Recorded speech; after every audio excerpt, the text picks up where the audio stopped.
제가 좀 요새 너무 안타까운 게 대통령 그 취임사에 보면요. 네. 지금 민주주의가 위기다. 굉장히 많은 시대적 난제를 해결해야 되는 이 정치가 민주주의 위기 때문에 제대로 작동하지 못하고 있다. 이런 말씀을 그 취임사에서 하면서 네. 그 첫 번째 원인으로 반지성주의를 꼽았어요. 예, 반지성. 반지성주의. 그러니까 여기 이렇게 그때 취임사에 이런 부분이 있습니다. 각자가 보고 듣고 싶은 사실만을 선택하거나 다수의 힘으로 상대의 의견을 억압하는 반지성주의가 민주주의를 위기에 빠뜨리고 민주주의에 대한 믿음을 해치고 있습니다.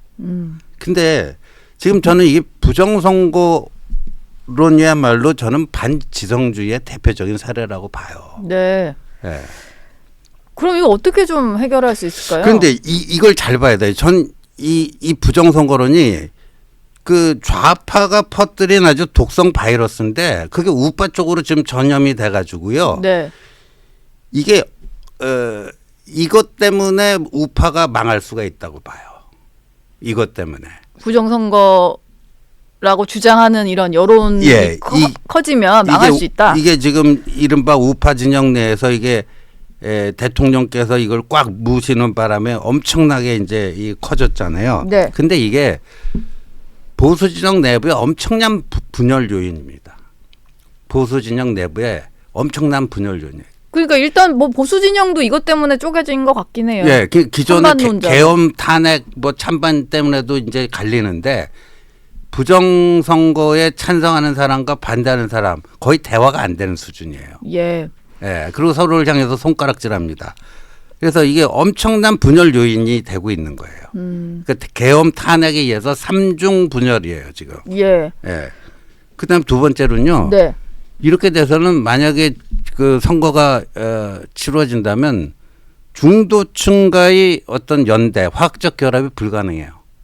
계속 이런 여론으로 가게 된다면. 예, 부정선거론의 이 대세를 이루는 보수의 모습이라면 그 중도층에서 보면 부정선거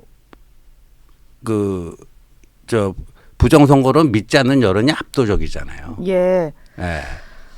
근데 제가 좀 여러 가지 뭐 댓글창도 제가 보면서 진행을 하니까 한 가지 부정선거 여론에 힘이 실린 데는 대통령이 이번에 계엄 선포의 이유로 든 것도 있을 수 있는 것 같고 이게 원래 뭐 2020년 총선 때 시작이 된 건데 그때는 좀 소수 의견이라고 해서 뭐 주류 언론에서도 거의 다루지 않았는데 요즘에 보니까 부정선거 팩트 체크하는 언론도 점점 생기는 것 같고 뭐 이렇습니다. 근데 제가 좀 댓글창 보면서 좀 질문을 드리고 싶은 것은 미국에서 트럼프 대통령조차도 네. 지난번 본인이 패배한 선거 부정선거였다 이런 식으로 얘기를 하면서 네. 국회의사당에 난입한 사람들 사면해주고 이런 일이 벌어지다 보니까 네.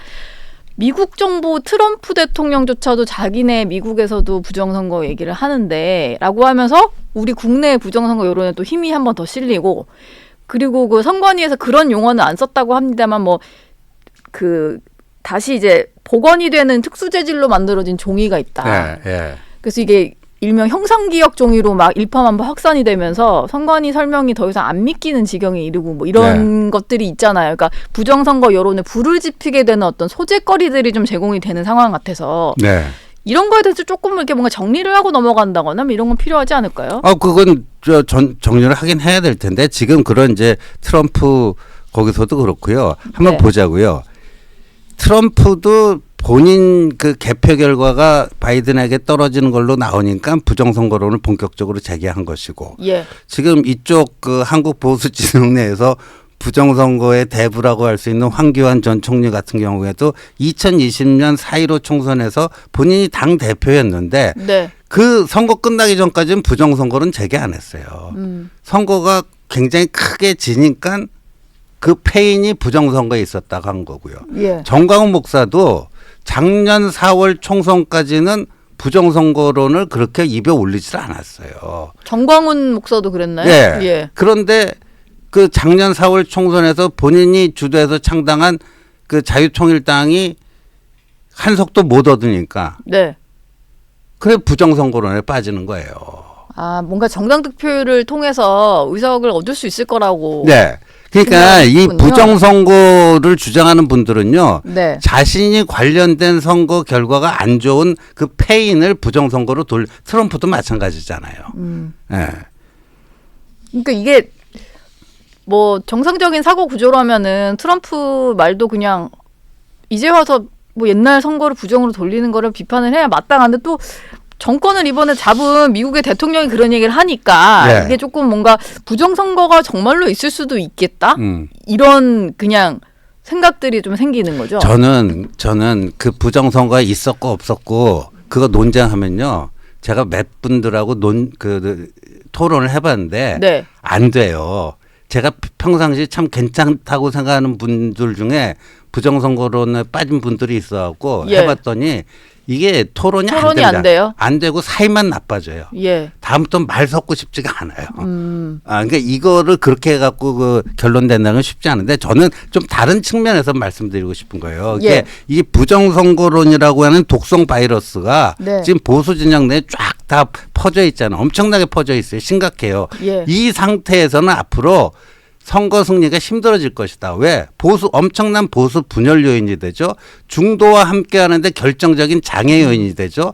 사전투표 자체가 이게 법을 이제 사전투표를 없애고 본투표를 이틀 내지 3일로 넘기는 제도 개선이 되기 전까지는요. 사전투표에 대한 불신이 팽배해 있기 때문에 이쪽 진영의 투표율이 떨어질 수밖에 없어요. 이 모든 것들을 종합해 봤을 때 진보 진영은 사전투표 독려할 거고 여기는 못 믿는 사람들 못 나오니까 예. 투표를 저쪽은 사흘 동안 할 때 여기는 하루만 하게 되는 거네요. 그러니까 지금 보수 진영 내에서 부정투표를 둘러싼 여러 가지 공방을 보면서 제일 기뻐할 사람이 누구냐? 김어준과 이재명이다.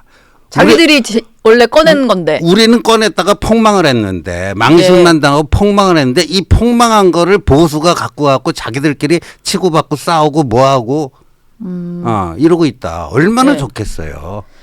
지금 신지호 의원 다음에 나오실 분이 이준석 개혁신당 의원인데 네. 두 분이 제가 뭐 주말 동안 기사 찾아보니까 뭐 한동훈 전 대표를 놓고 약간의 설전을 벌이긴 하셨습니다만 이 부정선거를 놓고 보자면 네. 두 분 생각이 되게 일치하거든요. 뭐 반지성주의 얘기도 하셨고 이걸로는 이제 중도층 표심 못 가져온다. 그래서 보수 폭망의 길이다 이런 얘기 약간 비슷한데 예, 저는 부정선거가 있었다 없었다 갖고는 결론이 안 나오고요. 그거 예. 그렇게 그 시간 낭비할 저기도 없고. 네. 그래서 하여간 사전 투표를 폐지를 하고 본 투표를 2, 3일로 늘리는 제도 개혁으로 이쪽 진영이 좀 거기에 대해서 의견에 좀 일치를 보고 더 이상 분열 요인으로 작용해서는 선거에서 이길 수가 없어요. 이게 선거 제도 개편 본투표 기간을 연장하는 식으로 이거를 이끌어내지 않고서는 더 이상 이걸 얘기해봤자 손해보는 건 보수 네. 진영이다. 네. 이준석 의원이랑 부정선거에 대해서 생각이 같으신데 뭔가 앞으로 모르겠어요. 같이 완전 하실 뭐 같은 생각은 점도 있고 없습니까? 다른 점도 좀 있고 그러겠죠. 뭐. 예, 알겠습니다. 이번 주 정치해보가는 여기서 마무리하겠습니다. 고맙습니다. 네.